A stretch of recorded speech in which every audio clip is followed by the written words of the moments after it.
Yo, what is up guys, just Rick here, and I know a lot of you guys have been asking for my Paladins, both my Crusader and my Guardian PvP build, so I'm not going to make it as big a deal as my Guardian for C9, but I do want to get the skill build out as well as some of my tech rings and crests out for you guys who are interested in what I use. Pretty basic setup, so I'm just going to go over them really quickly in picture form, guys. Alright, so for those who haven't seen my guide videos, I just give a quick overview real quick. I give a designation to every skill that I level, and they could be one of these 5 things. Now I added a few more. It's either going to be U for utility or a prerequisite skill, M for max it, level it to the max level, or P for preference, which is usually you either max it to what you think is best. I also added another one called the 0, don't level it at all, and then if there is a specific level, which I think there are a few, then you level it to that level. And remember, this is my build, this isn't your guys' build, so don't take anything I say at face value. Just know that you can change it at any time. I mean, there's no reason that you have to follow it exactly. But this build is kind of strict, so you only get a few points left over at the end of it. So, anyway guys, let's get right into it. Alright guys, so this is the Cleric skill tree. For the most part, it's going to be exactly the same for the Guardian, so this is pretty much what I like using. It has 45 skill points into it, so it's just enough to get your skills without wasting any points, and I feel like every point is utilized perfectly, and you can get your third job skill by investing 45 points into the skill tree. Now that being said, we didn't get 5 different skills at all of them usually incorporating the fact that this is a 1v1 skill build, and thus any skill that's blacklisted I didn't bother getting at all because it would be a lot of points in the end of it. So I did not get the block or the heal, and the MP passive as well as angelic kick. So the MP passive is not necessary, and angelic kick is damn near unusable. As far as max skills go is in the Cleric skill tree, we did max all of our passives, including the toughen passive, aerial evasion, the HP passive, and the evasive roll. And we did actually end up maxing paralyze bolt, and the reason being, if you put a tech ring on it, you get a 2.5 second duration of paralyze. And I thought 2 seconds was long, but 2.5 seconds is downright impossible long. If you catch somebody with that, they're pretty much dead. So we also have a skill, the sliding knee kick, which I designated to put at level 6. And the reason being, level 6 actually adds an extra attack that causes a knock up juggle into the air at level 6. Now that's not to say you can't do that at level 1. It causes a 1 knock up, where at level 6 it does an extra attack that does another type of knock up. I personally like level 6, but I suppose if you can get it working at level 1, then you can just work it out like that. But personally, I just think level 6 is best. Not to mention, it corresponds well with getting your third job skills, where you need to utilize 45 points in the Cleric skill tree anyway. So this right here I think is probably the perfect setup for level 50 cap in terms of skill point usage and just maxing skills that are going to help you out. Now like I said, this is exactly the same for Guardian, so I won't have much to say there. But let's go into the Paladin skill tree for Crusader. Alright guys, so the Paladin skill tree is pretty much the same. You'll see some differences between the Crusader and the Guardian, but for the most part what you're going to see is most of your skills down the left side are going to be maxed. Those are pretty much all of your action skills for the Paladin classes, so I mean, you have to max your action skills. Those being Goddess Relic for sure on Crusader, because you get Goddess Relic EX when you turn into a Crusader. Sacred Hammering is the only one that's pretty much useless. It's not very good in PvP, so just get it for the prerequisite for the next skills, such as Charitable Zap and Electric Smite. Both of those skills absolutely must be maxed because they hit for so much damage.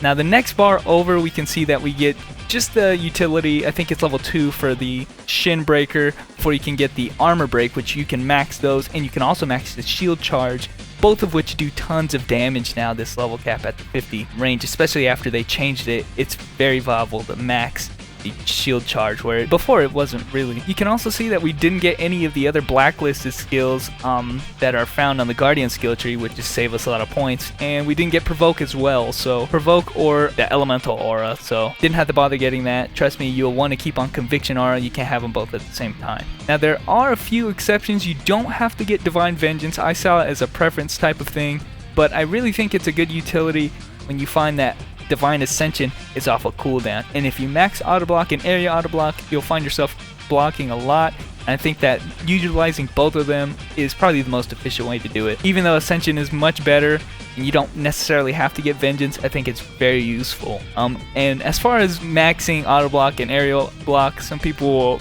will hate me for it. They say I abuse the system, but the fact is Crusader and Guardian both have only one castable evasion, and they gave us a system of blocking, which I personally don't agree with, but if you get that system, you really have to use it. And as far as that goes, that's all that's special about it. You have to get your ultimate skill so you can end up getting your Crusader skills, and I'm not even going to show you guys this Crusader skills. Once you turn Crusader, get every Crusader skill that you could possibly get. As a 50 cap right now, that's everything at level 1.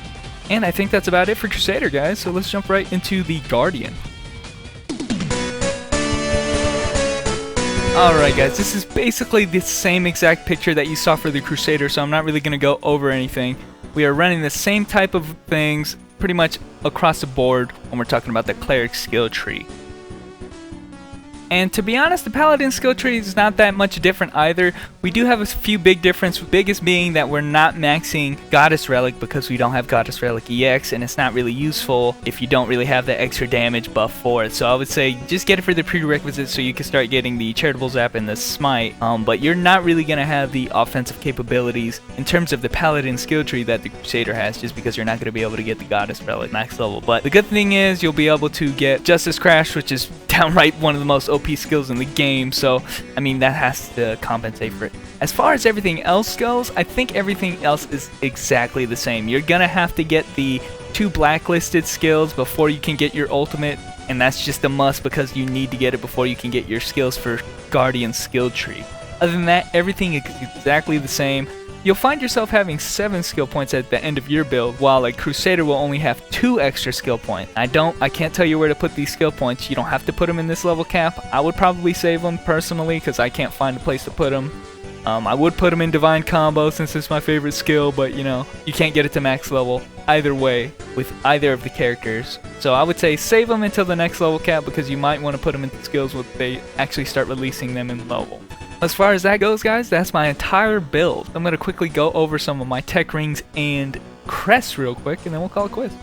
Most of these are going to be the same for Guardian Crusader, so I'll just stick it with this one character. Conviction R and Paralyzed Bolt are must rings. You got to get these rings because the Paralyzed Bolt actually gives a 0.5 extra second duration when you max Paralyzed Bolt, and if you don't have the tech ring, you're only going to get 2 seconds. That's the cap at 50. That's what you've got to do. Conviction, obviously that's probably one of the most popular rings as it is. The necklace though, you want to try to get the Electric Smite. That's pretty obvious. That's one of your hardest hitting skills, and when you hit with that skill you're pretty much going to win. So the tech ring ups that by 1 level that you wouldn't get otherwise. Now the earrings are what's going to be determining between the Crusader and the Guardian. So usually for Crusader I go with my Goddess Relic just because it complements very well with the EX Goddess Relic that we get. Now the Guardian, on the other hand, he has other options, and the other options for earrings I would say are either going to be your Armor Break, which I personally like using on my Guardian, or the Charitable Zap. So one of those things, but for a Crusader I would most likely say Goddess Relic for sure. You can also work with the Charitable Zap, but it doesn't complement as well. Now crests are a little bit different. I'm just going to show you guys the Crusader build real quick that I like using. Roundhouse Kick. That's pretty much for any Paladin. The Roundhouse Kick, the utility is freaking awesome. So you want to try to get these for superb crests, which are the best out there. So Goddess Relic, obviously I just said it complements very well with the fact that you have EX and then the tech ring as well. Really, really high damage. Electric Smite, you really want to get this on all of your Paladins. It's just so good. It complements well with the fact that you have the necklace also. So those two things complement very well with Crusader. Now this is the slot that's pretty much free game for everyone. This will be the slot that I personally like just testing around things with. I use Charitable Zap right now because I love the damage amplification, but you can also put other utility skills such as Holy Kick or Stomp Kick if that's your playstyle. I personally don't use it, so I don't need it. So this one you can pretty much swap out with anything else. As far as the Guardian goes, however, you actually have 2 slots now that you can work with. You can either work with the Charitable Zap or the Goddess Relic. You obviously don't need the Goddess Relic on the Guardian, so you can swap this one out as well. So you actually have 2 slots to work it with. I am personally using an Armor Break and a Charitable Zap on my Guardian. So anyway guys, thanks for watching. I hope you guys enjoyed the video. Please like, favorite, subscribe, tell your friends about the build if you're interested, and I really appreciate the views, guys. So thanks for watching, and I'll catch you guys later.